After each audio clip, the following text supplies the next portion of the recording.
ਅਗਲੀ ਖਬਰ ਵੱਲ ਚਲੀਏ। ਆਪਾਂ ਸਵੇਰੇ ਵੀ ਖਬਰ ਸਾਂਝੀ ਕੀਤੀ ਸੀ ਭਈ ਚੌਥੀ ਬੈਂਕ ਜੋ ਆ ਉਹ ਪਹਿਲੀਆਂ ਜਿਹੜੀਆਂ 3 ਬੈਂਕਾਂ ਫੇਲ ਹੋਈਆਂ ਉਹਨਾਂ ਵੱਲ ਨੂੰ ਉਹਦੀ ਡਾਇਰੈਕਸ਼ਨ ਚੱਲ ਰਹੀ ਆ। ਕੱਲੀ ਉਹ ਨਹੀਂ ਹੈ, ਅੱਜ ਜੇ ਸਟਾਕ ਮਾਰਕੀਟ ਵੱਲ ਦੇਖਿਆ ਜਾਵੇ ਤਾਂ ਬਹੁਤ ਸਾਰੀਆਂ ਬੈਂਕਾਂ ਦੇ ਸਟਾਕ ਥੱਲੇ ਗਏ ਆ।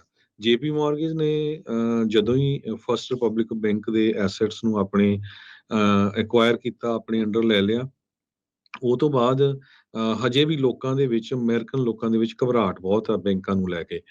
ਅੱਜ ਕੋਮੈਰਿਕਾ, ਪੈਕਵੈਸਟ, ਬੈਂਕਕਾਰਪ, ਵੈਸਟਰਨ ਅਲਾਇੰਸ ਬੈਂਕ, ਜ਼ੀਓਨਸ ਬੈਂਕ, ਸਾਰਿਆਂ ਦੇ ਸ਼ੇਅਰ ਕਾਫੀ ਜ਼ਿਆਦਾ ਜੋ ਆ ਡਾਊਨ ਗਏ ਹੈਗੇ ਆ। ਵਾਲ ਸਟਰੀਟ ਜਰਨਲ ਨੇ ਕਹਿੰਦੇ ਬਹੁਤ ਜਲਦੀ ਸੈਲ ਬਟਨ ਜਿਹੜਾ ਸੀਗਾ ਬੈਂਕਿੰਗ ਵਾਲਾ ਉਹ ਹਿੱਟ ਕੀਤਾ ਸੀ, ਜਿਹਦੇ ਕਰਕੇ ਇੱਕ ਟਰਮੋਇਲ ਹੋਰ ਅਪੀਅਰ ਹੁੰਦਾ ਸ਼ੋ ਹੋ ਰਿਹਾ ਹੈਗਾ। Los Angeles based PacWest Bank, ਜਿਹਦੇ ਕੋਲ 44 ਬਿਲੀਅਨ ਐਸੈਟ ਆ, ਉਹਨਾਂ ਦੇ ਸਟਾਕ 28% ਡਾਊਨ ਚਲੇ ਗਏ। ਵੈਸਟਰਨ ਅਲਾਇੰਸ ਦੇ ਕੋਲ 65 ਬਿਲੀਅਨ ਡਾਲਰ ਦੇ ਐਸੈਟਸ ਹੈਗੇ ਆ, ਉਹਨਾਂ ਦਾ ਸਟਾਕ 15% ਡਾਊਨ ਗਿਆ।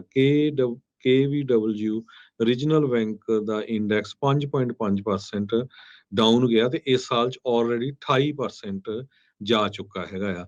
ਇਹ ਸੈਲ ਆਫ ਸਾਰਾ ਉਸੇ ਟਾਈਮ ਹੋਇਆ ਜਦੋਂ ਇੱਕ ਦਿਨ ਪਹਿਲਾਂ ਹੀ ਜੇਪੀ ਮਾਰਗਨ ਨੇ ਗਵਰਨਮੈਂਟ ਦੀ ਬਿਡ ਜਿਹੜੀ ਸੀ ਫਸਟ ਰਿਪਬਲਿਕ ਬੈਂਕ ਨੂੰ ਟੇਕ ਓਵਰ ਕਰਨ ਦੀ ਐਕਸੈਪਟ ਕਰ ਲਈ ਸੀ। ਜੇਪੀ ਮਾਰਗਨ CEO ਜੇਮੀ ਡੇਮਨ ਨੇ ਕਿਹਾ ਆ ਵੀ ਸਾਨੂੰ ਐਮਰਜੈਂਸੀ ਡੀਲ ਕਰਨਾ ਪਊਗਾ ਤਾਂ ਕਿ ਬੈਂਕਿੰਗ ਇੰਡਸਟਰੀ ਸਟੇਬਲਾਈਜ਼ ਰਹੇ। ਤੇ ਕਹਿੰਦੇ ਵੀ ਮਿਡ ਤੋਂ ਲੈ ਕੇ ਜੋ ਸਮਾਲ ਸਾਈਜ਼ ਲੈਂਡਰਸ ਹੈਗੇ ਜਾਂ ਬੈਂਕਾਂ ਆ, ਉਹਨਾਂ ਦੇ ਉੱਤੇ ਇਹਦਾ ਜਿਹੜਾ ਅਸਰ ਆ ਕਾਫੀ ਜ਼ਿਆਦਾ ਪੈ ਰਿਹਾ। ਹਾਲਾਂਕਿ ਜੋ ਬੈਂਕਸ ਅੱਜ ਜਿਨ੍ਹਾਂ ਦੇ ਮੈਂ ਨਾਮ ਲਏ ਆ, ਇਹਨਾਂ ਚੋਂ ਲੋਕਾਂ ਨੇ ਪੈਸੇ ਉਨੇ ਨਹੀਂ ਘਟਾਏ ਜਿੰਨੇ ਬਾਕੀ ਬੈਂਕਾਂ ਦੇ ਵਿੱਚੋਂ ਇੱਕਦਮ ਜੋ ਘਟਾ ਲਏ ਸੀਗੇ। ਪੈਕਵੈਸਟ ਨੇ ਦੇਖਿਆ ਵੀ ਉਹਨਾਂ ਦੇ ਜਿਹੜੇ ਡਿਪੋਜ਼ਿਟ ਆ ਉਹ 5.7 ਬਿਲੀਅਨ ਜਨਵਰੀ ਤੋਂ ਲੈ ਕੇ ਮਾਰਚ ਤੱਕ ਘਟੇ ਹੈਗੇ। ਜੀ। ਇਕੋਨਮੀ ਦੀਆਂ ਗੱਲਾਂ ਦੇ ਵਿੱਚ ਜੇ ਆਪਾਂ ਗੱਲਾਂ ਹੋਰ ਇਹ 'ਚ ਐਡ ਕਰ ਦਈਏ ਤਾਂ US ਦੀ ਜਿਹੜੀ ਲੇਬਰ ਮਾਰਕੀਟ ਆ ਉਹ ਕਹਿੰਦੇ ਹੌਲੀ ਹੌਲੀ ਠੰਡੀ ਪੈਣੀ ਸ਼ੁਰੂ ਹੋ ਰਹੀ ਆ, ਥੋੜ੍ਹੀ ਜਿਹੀ ਸੌਫਟ ਹੋ ਰਹੀ ਆ। ਓਵਰਆਲ ਜੌਬ ਓਪਨਿੰਗਸ ਆ ਉਹਨਾਂ ਦਾ ਆਂਕੜਾ ਥੱਲੇ ਵੱਲ ਨੂੰ ਗਿਆ ਆ।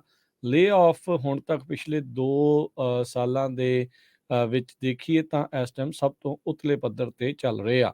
ਜੌਬ ਓਪਨਿੰਗਸ ਦੇ ਵਿੱਚ ਪੌਣੇ 4 ਲੱਖ ਜੌਬਸ ਦੀ ਕਟੌਤੀ ਹੋਈ ਆ ਮਾਰਚ ਦੇ ਵਿੱਚ।